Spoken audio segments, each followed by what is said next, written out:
a nightmare. They leave their job, they start a business hoping that this is going to be the key to their financial freedom, only to find out that they have traded their job for a ride on the struggle bus. Well, in this video today, I'm going to teach you how to build your dream business. And that's exactly what we're going to talk about. We're going to read a passage from Ecclesiastes. Ecclesiastes is the book that was written by King Solomon, the wisest, wealthiest man who ever lived. And King Solomon wrote the book of Proverbs. He wrote the book of Songs of Solomon. He wrote the book of Ecclesiastes. Ecclesiastes is the book that Solomon wrote at the end of his life. At the beginning of Solomon's life, he was totally yielded to God and just wanted to serve God, please God and serve people. In the middle of his life, I think he probably read too much of his own press and started to believe in his own greatness. And he fell away from the Lord and just started marrying like pagan women and worshiping false gods and just doing all kinds of crazy stuff. Like something you wouldn't think of a wise person would do. So he goes from being the wise man to being the wise fool, right? And then at the end of his life, he realized how he had messed up, and he came to his senses, and he wrote the book of Ecclesiastes to warn all of the other people, like us, who would go out and perhaps yield to God and do well in life as a result of that, and then think we did something, warning us about the dangers of living for life under heaven or life under the sun.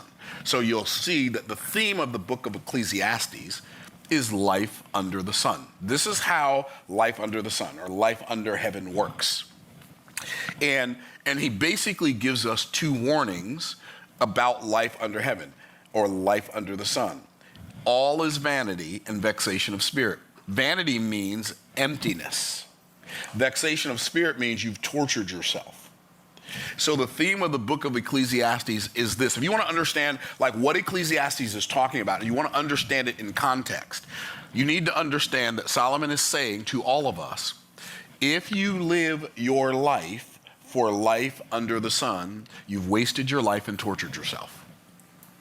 Okay? So in the context of how to build a dream business, understand that a dream business is that. It's a dream business, but it ain't everything. It's just everything that it is. But it's not anything that it's not. And so in this passage, in Ecclesiastes chapter 5, starting with verse 1, verses 1, 2, and 3, he says, keep thy foot when thou goest to the house of God, and be more ready to hear than to give the sacrifice of fools, for they consider not that they do evil. Be not rash with thy mouth, and let not thine heart be hasty to utter a thing before God. For God is in heaven and thou upon the earth, therefore let thy words be few. For a dream cometh through a multitude of business, and a fool's voice is known by a multitude of words. And it's so interesting because this passage of scripture is about people who Robert J. Ringer would call the pop-off mess-up man. Right? I don't know if any of you have ever read any of Robert J. Ringer's books. He wrote one, his best book, in my opinion, was $1 Million Habits, which is one of his latest books. But anyway, great book. And the pop-off mess-up man is the person who just shoots off his mouth and messes up the deal, right? And this passage, these three verses are talking about being hyper-intentional with our words and about not speaking before we think, and about not serving up too much word salad. Like, let your words be few. Learn to get to the point. Be concise in your speech. Be clear. Be articulate. Learn to communicate. But in the middle of that, he gives us this little parenthetical statement about business.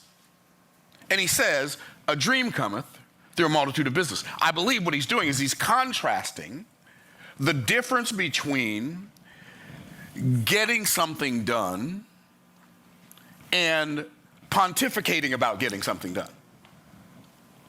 And a lot of people attempt to make you believe they are a thing with the words they use, but they ignore the deeds that they do.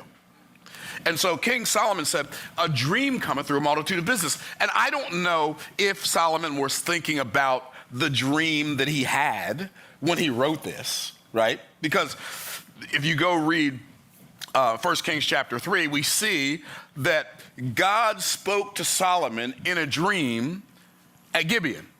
And he says, ask what I shall give thee. I don't know if Solomon was thinking about this dream that he had that led to this magnificent life that he had when he wrote this, but he said a dream comes through a multitude of business.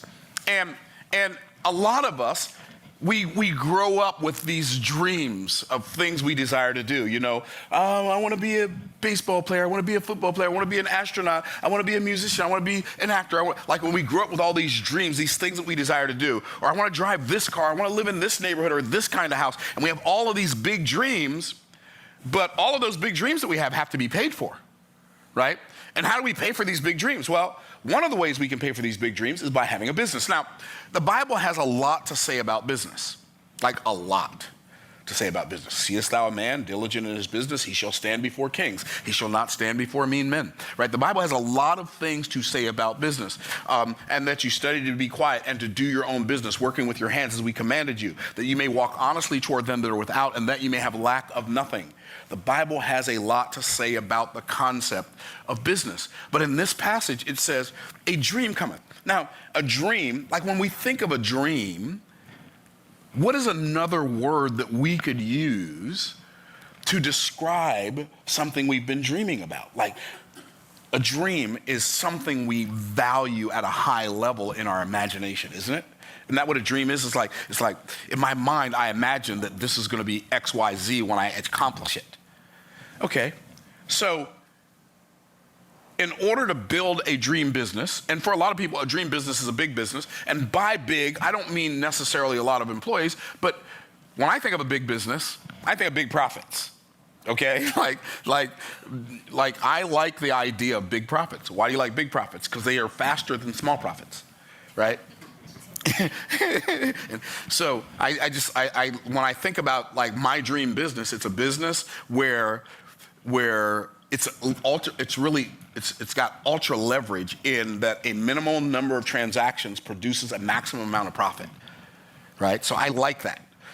Now there are a lot of people like Sam Walton, for instance, like Jeff Bezos, like a lot of people who are who have e-com stores, and there's nothing wrong with this business model. They like a lot of small transactions with a little bit of profit. That's fine, because you can, like Sam Walton was the richest man in the world, and his motto was, I never want to make more than 30% margin on my products.